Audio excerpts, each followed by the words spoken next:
안녕하세요 여러분, 앙크TV입니다. 오늘은 첼시에 팔릴만한 선수들을 한번 조사해봤습니다. 그런데 이 선수들이 다 팔리면 얼마일까를 한번 보고 싶었어요. 그래서 그거를 한번 여러분들하고 이야기 나눠보도록 하겠습니다.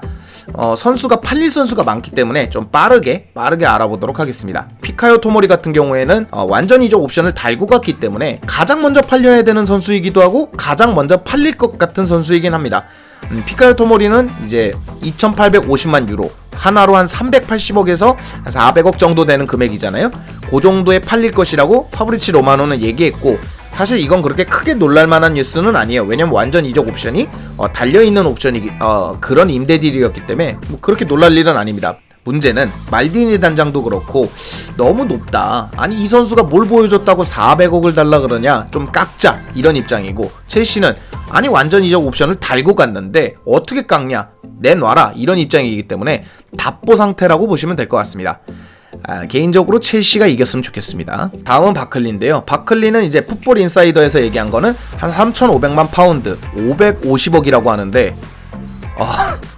아무튼 400억에서 500억을 원한다라는 건 뭐 많이 얘기가 됐었습니다. 로스 바클리는 잉글랜드 프리미엄도 있고 여러 잉글랜드 팀들이 원할 만큼 아직은 어리고 좀 잘하는 선수잖아요. 그래서 빌라 임대 초기 때 그 맹활약했던 거 있지 않습니까? 이 그릴리시, 왓킨슨하고 막 잘 나갈 때, 그때였다면 전 600억도 넘어갈 수 있다고 봐요. 굳이 빌라가 아니더라도 600억도 넘어갈 수 있다고 보지만, 이 부상 이후 복귀해서 맨시티 전부터 지금까지 보자 그러면 약간은 500억은 조금 높지 않나. 실제로 빌라 같은 경우에도 회의적이라고 합니다. 이 영입에 대해서 550억이라면 회의적이라고 하고 있어서 프리시즌에 만약에 투엘 감독이 쓰면 그대로 두고, 아니라면 550억까지는 아니고 제 예상엔 한 400억 선에서 팔리지 않을까, 그런 생각을 합니다. 아무래도 잉글랜드 자원이고 아직까지는 원하는 팀이 많을 만한 자원이니까요. 자, 다음은 바카요코입니다. 바카요코 같은 경우에는 피오렌티나, 가투소 감독이 무엇을 받는지는 모르겠지만 가투소 감독이 또다시 원하고 있습니다. 그러나 임대를 원하고 있고요.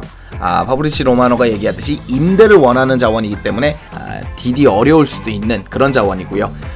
첼시는 꾸준히 이제 400억 이상을 원해왔고요. 뭐 나폴리 때도 그랬고 밀란 때도 그랬고 꾸준히 400억 이상을 원해왔으나, 나폴리 때도 가투소 감독이고 밀란 때도 가투소 감독이고 지금도 가투소 감독이지만, 가투소 감독이 떠난 나폴리, 가투소 감독이 떠난 AC 밀란은 원하지 않았습니다. 실제로 나폴리도 품지 않았기 때문에 요번만큼은 가투소 감독도 피오렌티나에 남고 바카요코도 남아서 이번만큼은 이적이 됐으면 좋겠습니다. 실제로 한 400억에서 450억이 이야기가 되고 있고, 이제는 조금 더 지나면은 나이가 있기 때문에 조금 더 지나면 이제는 팔리기가 어려워지는 자원이라고 볼 수 있습니다. 다음 같은 경우에는 이제 조르지뉴입니다. 조르지뉴도 이제 에이전트가 말을 많이 하면서 이적 링크가 안 났던 자원은 아닙니다. 실제로 그 에이전트가 입을 열었습니다. 첼시는 많은 트로피를 원한다, 그런 목표를 하고 있고, 그래서 우리는 잔류하고 싶다라는 얘기를 했습니다. 조르지뉴 에이전트가 직접 한 얘기예요. 그렇다 보니까 선수 상황이 투엘 감독 체제에서도 계속 주전이었잖아요. 계속 주전이었고 이탈리아 핵심 자원이기 때문에 원하는 팀이 없지는 않을 겁니다. 세리에 쪽에서도 계속 뭐 유벤투스도 그렇고 뭐 이번에 라치오도 그럴 수 있고요. 아무튼 여러 팀들이 원할 수 있기 때문에 지금 이 나이에 판다면 500억 이상을 원할 수도 있고 받을 수도 있는 자원이지만, 글쎄요, 뭐 중앙 미드필더가 영입되지 않는다면 조르지뉴로 가지 않을까, 이렇게 보고 있습니다.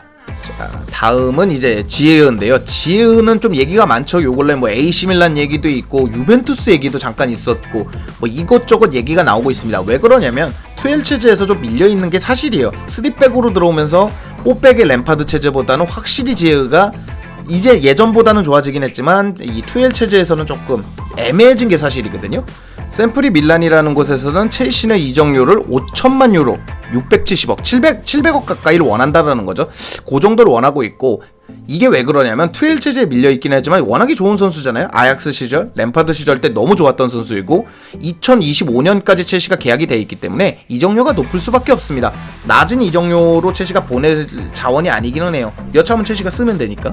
그렇기 때문에 첼시가 아끼는 자원이기도 한 것 같습니다. 지은은. 그렇기 때문에 투엘 체제에서 조금씩 자리 잡으면 되고, 여차하면 이적료를 정말 높게 해서 보내면 되기 때문에 첼시가 급한 자원까지는 아니다. 첼시가 유리한 딜이 될 것이다, 이렇게 보고 있습니다. 있습니다. 자, 다음은 타미 아브람인데요. 타미 아브람 같은 경우에도 첼시는 최대 4천만 파운드를 원한다. 630억이죠. 니자르 킨셀레가 얘기했는데 보통 500억 이상이네요. 아무튼 사실 요 근래 너무 밀려 있습니다. 지루보다도 좀 밀려 있는 게 타미 아브라함이거든요. 그렇기 때문에 공격수 영입이 없으면 뭐 그대로 남기겠지만 계약 기간이 기니까 공격수 영입이 있다면 첼시는 바이백을 넣어서라도 보낼 거기 때문에 그 선수가 한 600억 정도 될 것이다 이렇게 보고 있습니다. 자, 그래서 전체적으로 토모리는 나가는 것으로 보여지죠. 한 400억 정도로 잡아놓겠습니다. 계산기를 한번 두들기면서 해보죠. 자, 토모리 같은 경우에는 380억에 팔릴 것 같습니다. 바클리가 만약에 팔린다면 풋볼 인사이더가 550억이라고 그랬는데 솔직히 말씀드리면 550억은 조금 어려울 것 같고 저는 400억 보겠습니다. 자, 그럼 780억이네요. 자, 그리고 바카요코는 임대를 먼저 가겠죠. 뭐 피오렌티나 외에는 링크나는 쪽이 딱히 없는 자원이기 때문에 파리 생제르맹하고 아주 얇게 링크 났다가 이젠 안 나는 자원이라서 이건 임대라고 보고 있고요. 마네 하나 조르지뉴 지에가 팔린다 그러면 요중 한 군데서 600억이 나올 것 같습니다. 특히 지에요. 조르지뉴는 이제 나이도 있고 뭐 지에가 어리다는 건 아니지만 조르지뉴는 이제 나이도 있고 뭐 에이전트 스스로가 잔류하겠다는 자원을 딱히 팔진 않을 거기 때문에 지에까지 팔린다 그러면 한 600억 보겠습니다. 그럼 1380억이고요. 자, 타미는 이제 팔리는 게 유력하긴 합니다. 홀란드가 오거나 여차 뭐 레반도브스키가 오거나 누가 오든 공격수가 보강되면 타미 지루는 좀 나가는 수순이 될 겁니다. 실제로 타미 같은 경우에는 나이가 어리기 때문에 기회를 받을 수 있는 곳으로 가야 되거든요. 언해피가 조금 안 뜨고 있는 게 신기할 정도긴 한데 어쨌건 타미가 팔린다면 제가 봐도 500억에서 600억 사이를 받을 것 같습니다. 잉글랜드 프리미엄 그리고 첼시나 스완지에서 보여줬던 활약이 있기 때문에 이 선수는 그거보다 높게 팔릴 거예요. 그러면 그래도 저는 500억은 봅니다. 그러면 1880억, 한 1900억 정도 되네요. 만약에 요자원들이 그렇게 팔린다 그러면 한 1700억 선에서 1900억 선을 보고 있습니다. 물론 이제 지에으나 뭐 타미나 조르지뉴 같이 좀 굵직굵직하고 비싼 선수들이 팔린다는 가정하에 그럴 것으로 보여지고요. 판매가 애매하긴 하지만 가격이 나올 것 같은 선수들도 있습니다. 지루는 재계약을 하면서 지루가 좀 판매 금액이 있을 것 같고요. 사르가 있고요. 무손다도 좀 있기는 하고요. 치크 있고 자파코스타 있는데 요들이 잘만 이렇게 팔리면 여기서도 한 5,600억이 나올 거기 때문에 500억을 보겠습니다. 자, 그러면 2,380억, 한 2,400억 정도 되고 없다고 봐야 되는 뭐 드링크워터 뭐 이렇게 쭉쭉쭉 나간다 그러면 아무리 못 번 걸 계산한 겁니다. 그러면도 2천억 이상은 벌 수 있다. 마리나가 실제로 2천억, 3천억을 목표로 한다는 얘기가 있기 때문에 실제로 그렇게 될 수도 있다라는 게 지금 논리입니다. 그러니까 꼭 이렇게 되지는 않겠죠. 뭐 팔리는 자원이 있는가 하면 안 팔리는 자원도 있을 거지만 정말 우리가 뜻하는 바를 다 이룬다면 이 정도 금액을 벌 수 있다. 이렇게 보고 있습니다. 이 정도 금액을 벌었으면 좋겠네요. 이 정도 금액이면 이제 홀란드 딜을 진행할 수가 있거든요. 주급은 어떻게 될지 모르지만. 그래서 뭐 여기에 이제 챔피언스 리그 이적 자금까지 더한다 그러면 좀 많이 첼시가 돈을 쓸 수 있다. 이렇게 얘기할 수 있을 것 같습니다. 오늘 영상은 여기까지고요. 즐겁거나 유익하셨거나 도움이 되셨다면 당신의 구독을 기다리겠습니다. 감사합니다. 야, 근데 꽤 되네.